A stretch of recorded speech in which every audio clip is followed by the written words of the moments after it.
Okay, let's get to Bannon. Hold on real quick. Brett says, if Big Bill did the usual circular retard answers his testimonies to be very interesting, can you define inhale? Bill used to be, I mean, even though he's scum, Bill Clinton used to be one of the kings of spin. That man could answer a question and he could spin it positive for himself. He was one of the best to ever do it. Let's just be honest. That doesn't mean it was good, because he's a crook and a pervert and more than that. But he was great. He was great on camera. He was great with people one-on-one. Great in testimonies. Really good at getting out of that stuff. But this one's interesting about the Bill and Hillary testimonies they were supposed to give to Comer. They both wanted it to be public, which is interesting. I think they were ready to make a show of it, which tells me they weren't going to plead the fifth. They had stock answers, and the Clintons are shisty. We cannot forget that. The Clintons are not the Bidens, who are retarded, okay? They are just so stupid. Even Obama hated Biden, called him an idiot all the time behind his back. Obama is lazy. Obama has all the tools, but he's lazy. He's lazy and greedy. So he just stepped out. He just loves being loved and doesn't want to do the fight. The Clintons are, when it comes to the Democratic Party, they're the worst because they are smart. They are devious. They're clever. And they're really, really good under pressure. They just are. The Clintons are the most dangerous. Now, they're getting older. They're moving out. We don't have to worry about them much anymore. But they are devious. And so them saying Cindy Lou says, I thought it was at the end of the month. Maybe it was. I thought it was going on a week ago, and then they were going to release the transcripts later. I could be wrong about that. Regardless, the fact that the Clintons wanted it to be public tells me they had a plan and they were going to probably blow up the Republicans and outsmart them. Let's be honest. Most of the Republicans on these committees, they're not smarter than the Clintons. I tell you all the time how bad Congress is. Hillary, we all know she's responsible for Benghazi. We all know it. She is as crooked as it gets, as wicked as it gets. And yet, she somehow, when they had everything on her, she won the Benghazi hearings. Skated out. Perfectly free and clear. In the public, like most of the public's eyes. I'm just telling you. She's crafty. She is very crafty, but so we don't want them to be public because they would put on a show. And I've come around on it. I think it's a smart of Comer to actually try to grill them behind the scenes and get a transcript so they can't put on the show. I don't know. It's like, I don't fear the Clintons anymore because they've been so defanged. They just don't have any power anymore. But why give them a chance? Why give them a chance to use what they got? I say don't even do it. Don't even give them a chance. Because they are the ones who still could probably land a couple hits if given the chance.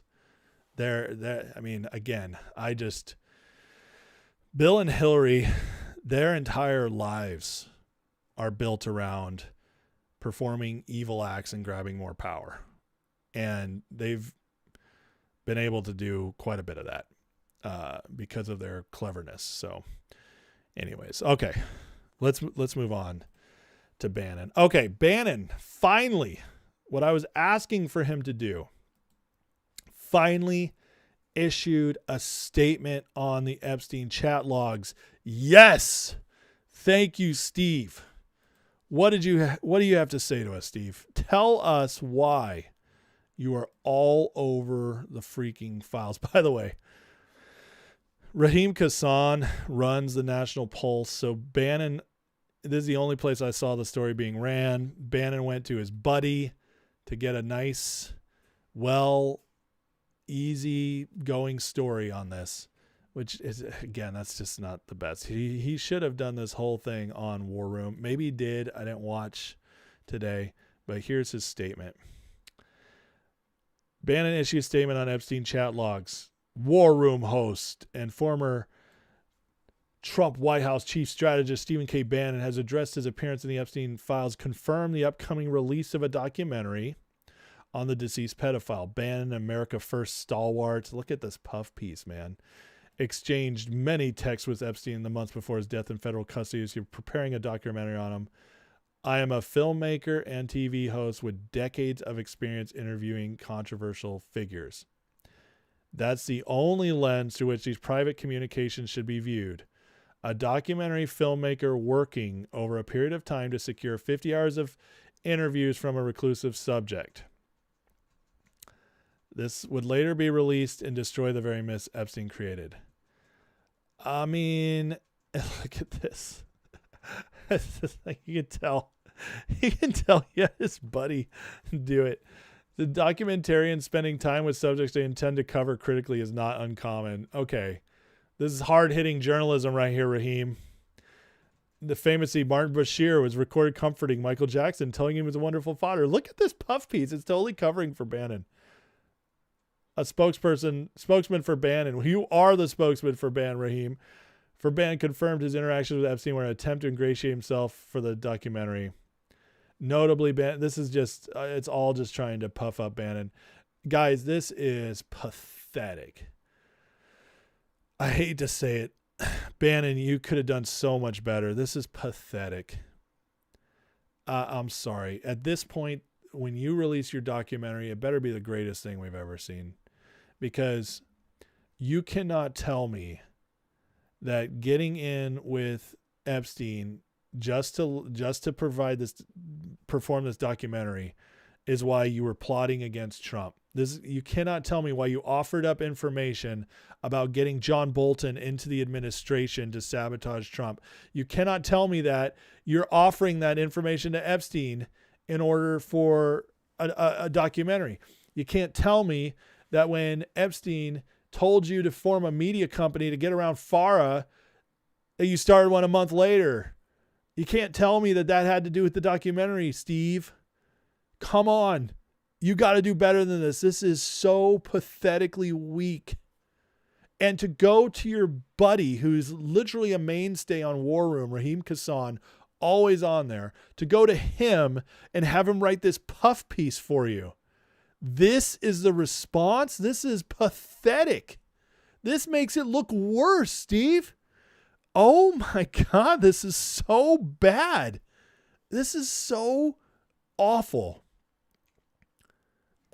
So we just got to cover what else is coming out. Epstein to Steve Bannon. Don't forget to visit Dr. Kruger. I need you alive and healthy for the long game. No you, no movement. Simple math. Does that just sound like you're somebody buddying up for... You're just buddying up for a documentary? Is this the kind of language you use for that? Why offer this? Did you see Trump took my script and lit up the cokes? I mean, my script? This is beyond cozying up. This isn't, where's the question, Steve? Where's the pushing into Bannon to learn about him, or to Epstein to learn about him, to get this story? This is terrible. Here's Marjorie Taylor Greene trying to cover. I agree completely. Steve Bannon went to jail for Trump, but back on 1/1/19, he was texting with Epstein after. Now, Marjorie Taylor Greene literally went on Bannon's War Room just the other day, and now she's calling him out. Starts like she's covering, and then there's no excuse for having such a friendly relationship with Epstein post-conviction. None. I actually agree with Marjorie Taylor Greene here for once. I actually agree with her. But if she's going to if she's going to go this route, she's not going to have anywhere left in MAGA to go, because the War Room was the only place that I know of that was still bringing her on that wasn't The View. So way to burn this bridge too, Marjorie. But again, I actually agree with her on this. She's right about this. But I love that this got called out. So this is, because this gets brought to me all the time. Well, how could Bannon be bad? He went to jail for Trump. Here's the explanation. He didn't go to jail for Trump. Trump told him he could give them the information. Trump waived his right of executive privilege, which I remember this now. And I did not remember this at the time. But he's exactly right. Trump waived it because he gave everybody permission to speak on J6 because he wanted it just cleared up. So Bannon refused to give the J6 Unselect Committee the information. After the Epstein files revelations, one has to wonder what Bannon was really afraid of coming out. It does make you wonder, doesn't it? I just can't believe how pathetic that response was. It's shocking. It's absolutely shocking. And now even General Flynn is calling him out. White House or DOJ needs to come out and say what they plan on doing with this information. I remember the 25th Amendment talk back in the first term is really ugly. If Bannon and Epstein were behind it, Bannon needs to be brought in for questioning. He needs to address this and all the other shit he was doing on behalf of Epstein. The walls are closing in. The walls are really closing in on Bannon right now. So this is actually causing a rift, and it's going to be interesting to see how this plays out, because you're going to have there are people very loyal to General Flynn, and then there's people loyal to Marjorie Taylor Greene. They think her and Thomas Massie are like the only two America First people now. You obviously have people loyal to Bannon. And so you're going to have the Raheem Kassans, the Jack Posobiec's. They're all going to side with Bannon. He made them. They're going to stay there. You have these people leaving, which is going to hurt War Room's viewership. It's all like everything's changing. It's got like MAGA's in a fragile position right now, and I don't mean long-term or anything. I'm not worried about the movement long-term or anything like that, but I mean right now, we're in a fragile position as far as our leadership and media outside of Trump. And I got to say, I actually think that's a really good thing. I think it's a really, really good thing, because we need this to be exposed, because there's a lot of clingers to Trump. There's a lot of people who've just been making their name and fortune off Trump and the MAGA movement. And so if they are clingers, if they're grifters, it's exposure time. It's time to cut all that off. And in this is a cleansing moment. There's a purification moment where Trump, the Epstein files, they're allowing MAGA to be purified again. We got to go through this every few years. Just like Trump, in the off years between 2020, he left 2021. Between January 2021 and the election 2024, Trump was cleansing MAGA, purging it, especially on the political level, where he was getting his advisors, he was building his team. It was a cleansing period. Well, now we're going through another cleansing period, and it's in the media side of things, the influencer side of things, and it's just very good long term, but it's going to be painful for a bit. We're going to see a lot of people fall off.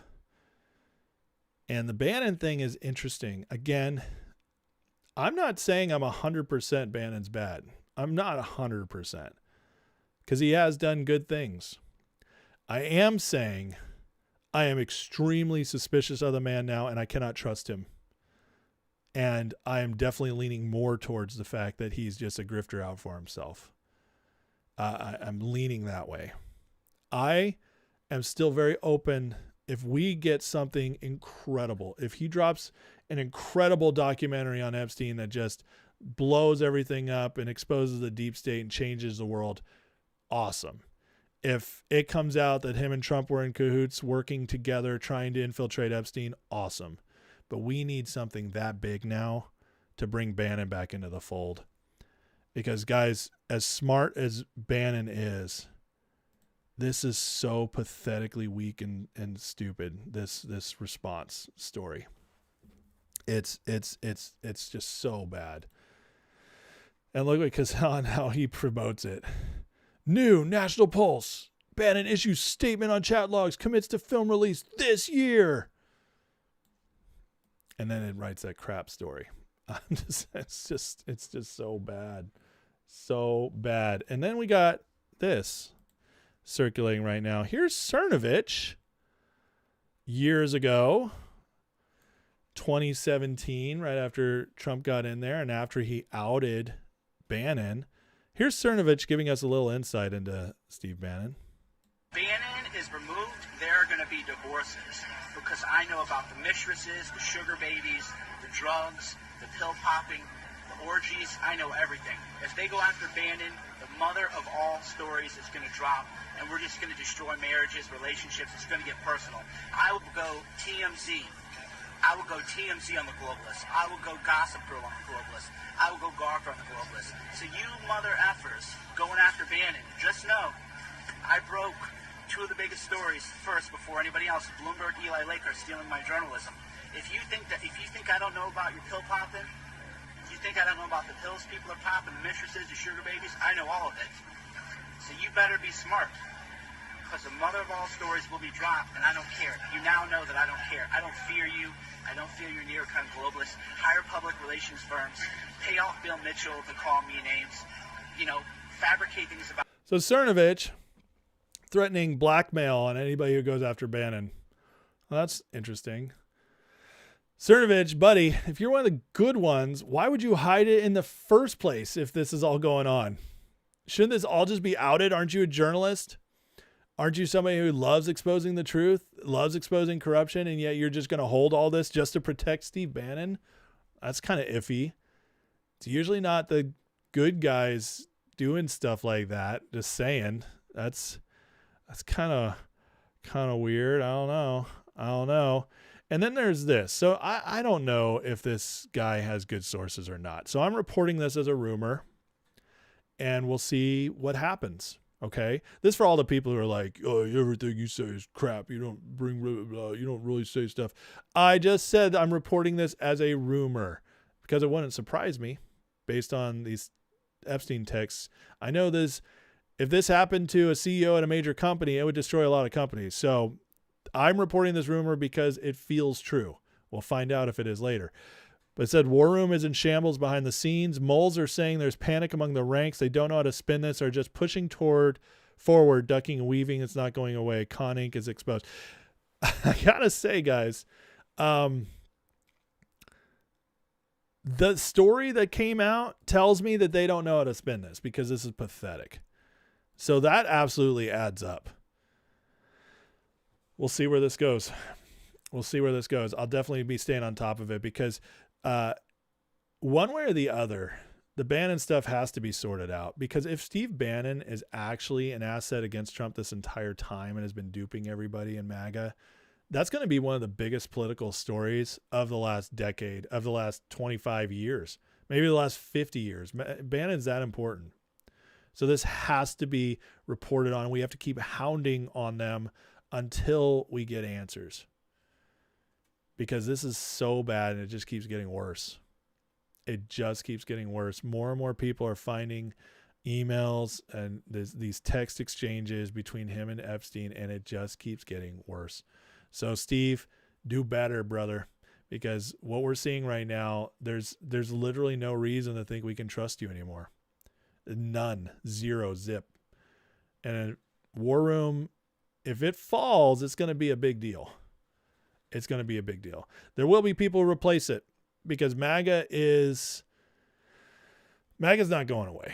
MAGA is the people. This is a real movement. These people will find ways to get informed. They will move on. They will suck it up, be strong, and coalesce elsewhere. They'll find the truth. And but we don't. I mean, if War Room can be good, if Bannon can be exonerated, that's the best case scenario. The less people fall, the better.